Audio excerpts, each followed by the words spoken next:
Каржаубая Нурымова привезли в управление департамента полиции Инбекши-Казахского района. Сюда же приехали журналисты, сразу несколько съемочных групп. Внутрь никого не запустили. Все вынуждены были ждать снаружи. От комментариев сотрудники правоохранительных органов воздерживались. Никакой информации не поступало. Тем временем сестра задержанного Бахат сообщила, что Каржаубая могут отпустить с минуты на минуту.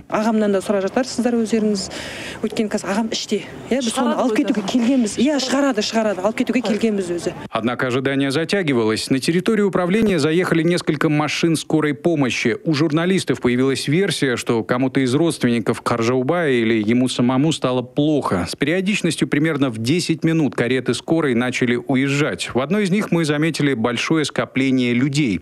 Возникли подозрения, что Каржаубая пытаются вывести тайком, так, чтобы этого не заметили представители СМИ.